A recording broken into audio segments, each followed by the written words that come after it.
አንድ ነገር እርግጠኛ መሆን ይቻላል። አብይ አህመድ የተባለ ገዳይ ጨፍጫፊ በአማራ ትግል ተሸንፏል።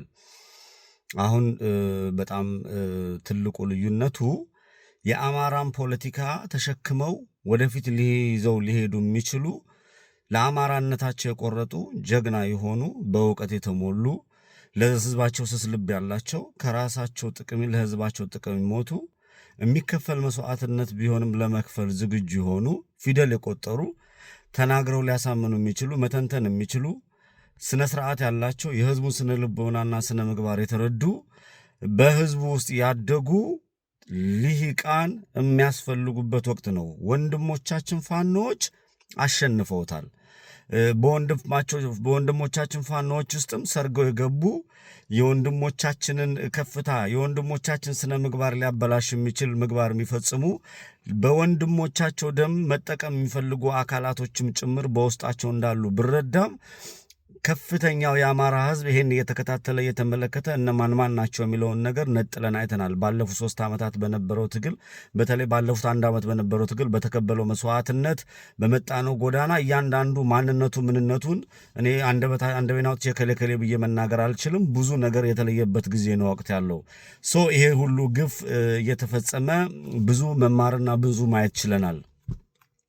ሆኖም ግን በዚህ ሰሞን የመጣ አንድ የፖለቲካ አለ። እርግጠኛ ሆኜ የምነግራችሁ ነገር በእርግጠኝነት አንድ ነገር መናገር የምችለው የአኖሌን ሐውልት ሲያስቀምጡ የአኖሌን ሐውልት ሲሰሩ የአማራን እናት ጡት ቁረጥ ማለት ነው። የአኖሌ ሐውልት ቀጥተኛ ትርጉሙ የአማራን እናት ጡት ቁረጥ የሚል ነው። ሁለተኛ የአባገዳ ስርዓት የሚለውን ነገር ደግሞ ይዘው ሲመጡ ወደፊት ምንም ወዴትም መንደፋደፋ አያስፈልግም። የአባገዳ ስርዓት ሲሉ የአማራ ወጣትን አማራ የሆኑትን ምንሽራቸውን ወይም ደግሞ ብልታቸውን ቁረጡ የሚል ፖለቲካ ይዘው መጥተዋል። ብልጽግና የምትለው እንግዲህ በጥላቻ በባህል በሃይማኖቱ ላይ የመጣው ይሄ የገዳ ስርዓት የምትለው ይሄ ደግሞ አባገዳ የምትለው ይሄ ኢሬቻ የምትለው የአማራን ወንዶች ብልት ወይም ደግሞ የአማራን ወንዶች ዕቃ የመቁረጥ ፖለቲካን ይዘው መጡት። አማራን የመጨፍጨፍ ነው።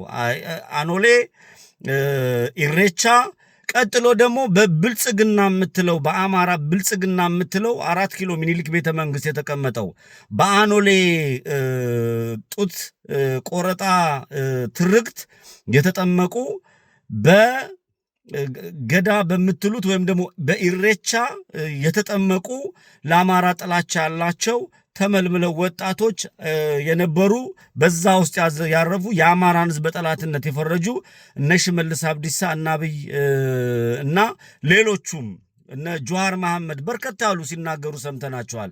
በከፍተኛ ጥላቻ ተጠምቀው መጥተው አደባባይ ላይ እዚህ ደርሰናል። ይሄ ሀቅ ነው። በቃ ምንም ብታርሽ ምንም ነው ብታጥፎ ምንም የሚቀይረው ነገር የለም። ሀቁ ስለሆነ ነው።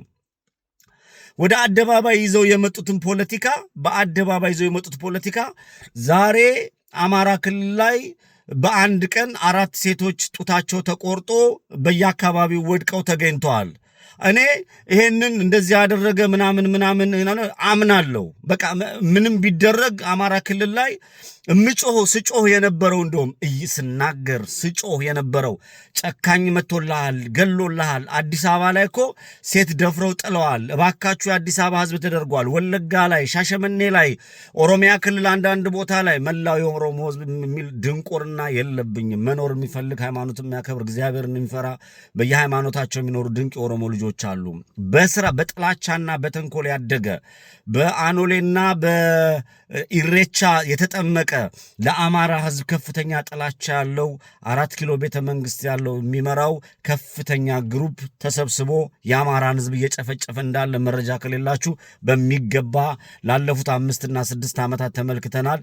የህወሓት ቅጣይ የሆነ ጭፍጨፋ የአማራ ህዝብ አክቲቭ የሆነ ጄኖሳይድ የተፈጸመበት እንደሆነ ሁላችንም እናያለን። አሁን ትላንትናና ከትላንት ወዲያ በዚህ በ3 ቀን ውስጥ በአማራ ክልል ላይ በተለያየ ቦታ ሴቶች ጡታቸው ተቆርጦ ተጥሏል። ይህንን የኦሮሞ ልዩ ኃይል ተብሎ በአኖሌና በእሬቻ የተጠመቀው ክፋተኛ ወይም ደግሞ ከጥግ ጥላቻ የተጣወተው የአማራ ሴቶችን ለመጨፍጨፍ አማራ ክልል ላይ ገብቷል። ይህን እየተፈጸመ እንዳለ በመረጃዎች፣ በፎቶዎች፣ በቪዲዮዎች እየተመለከትን ነው። ይሄ ምንም የሚያጠራጥርና የሚያነዛንዝ ነገር የለውም።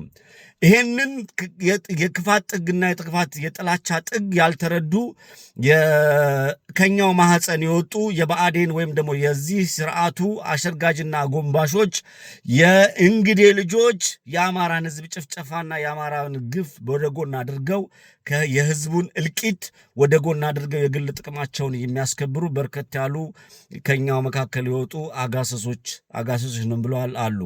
በፋኖ ውስጥም ገብተው ይሄንን ትርምስ ያልተረዱ በግል ፍቅራቸው በራሳቸው ያበዱ በስድብና በጥላቻ የተሞሉ በጣም በርከት ያሉ አማራዎች እንዳሉ መረዳት ይቻላል። የአማራ ህዝብ የመጣበት ክፋትና ያመጣበትን አክቲቭ ጄኖሳይድ ለመመለስ አንድ መሆን መቻል አለበት። ከግለሰብ አምልኮ፣ ከድርጅት አምልኮ፣ ከራስ ጥቅም አሳልፈው ማየት የሚችሉ ፖለቲካውን መቸንቸን የሚችሉ ፖለቲካውን ማራት የሚችሉ ወደ አደባባይ ወጥተው ይሄ በምድር ላይ የተረገጠውና የተሸነፈው አሁን አክቲቭ የሆነ ጄኖሳይድ አውጇል። ጡት መቁረጥ ጀምሯል። አማራ ክልል ላይ 4 ሴቶች ጡት ተቆርጠዋል። ከ4 ሴቶች በተጨማሪ ደግሞ አሁን ከፍተኛ የሆነ በአማራ ክልል ማሸነፍ ስላልቻለ የድሮን ጥቃት እያደረገ ነው። መላው አማራ ይሄንን ግፍ ይሄንን እንቅስቃሴ ወደ አንድ በመጠቅለል የመጣብንን ከድርጅት አምልኮ፣ ከግለሰብ አምልኮ፣ ከግለሰብ ጥቅመኝነት፣ ከተለያዩ አላስፈላጊ አጀንዳዎች ወደ ጎን አድርጎ ስርዓቱ የሚያደርጋቸውን ነገር ለዓለም ማሳወቅ እርስ በርስ እጅ ለእጅ ተያይዘን ወደ ልምጦበት ጎጃም ጎንደም ጎጠኝነት የብአዴን መገለጫዎችን ወደ ጎን አድርገን አንድ ሆነን የምንሄድበት ነው። ስለዚህ በአማራ ክልል ላይ በእህቶቻችን ላይ ተፈጸመውን በደል ተመልክተናል። ይህንን ለዓለም አሳውቀን የመጣብን በደልና የመጣብንን ግፍ የምንሻገርበት አንድ ስንሆን ነው። ይህንን ለተለያየ ፖለቲካ መጠቀሚያ ለድርጅት ፍቅር ያላቸው በድርጅት ፍቅር ያበዱ የአማራን ፖለቲካ መረዳት የማይችሉ ጥቂት የሆኑ ሶሻል ሚዲያ አሁን የተቆጣጠሩ በምድር ላይ ያሉ በጎጠኝነት የተጠመቁ በጣም ከፍተኛ ክፋት ተሸከሙ። ፖለቲካው ምንድነው? ከፖለቲካው መጠቀም ምንድነው? ለፖለቲካው ለህዝብ መጥቀም ምንድነው ብለውን የማይረዱ እኔ ከሞቱ ሰርዶ አይብቀል የሚሉ ግለሰቦች ፖለቲካው ላይ ከላይ እየመጡብን እንደሆነ ተረድቻለሁ። ይሄንን ወደ ጎን አድርጎ የመጣብን መከራ የመጣብን ስቃይ ፖለቲካሊ እንዳንወድቅ በትግል ፋኖዎች አሸንፈዋል። ፖለቲካሊ እንዳንወድቅ አድርገን የአብይ አህመድ ስርዓት ለአንድና ለመጨረሻ ጊዜ ከሌሎቹ ብሔር ወንድሞቻችን ጋር ሆነን ዘንጥለን አውጥተን ለመጣል የሰከነ ፖለቲካ ማድረግ መቻል አለብን። የተማረከ ረሽኑ ግደሉ የሚል ድንቁርና አቁመን ፖለቲካዊ ትርጉም ሰተን እንድንሰራ ጥሬን አስተላልፋለሁ። የተሰው ወንድሞቼ፣ የተገደሉ እህቶቼ፣ የተገፈፉ እህቶቼ ልቤ ተሰብሯል። ዘላለም እናከብራቸዋለን።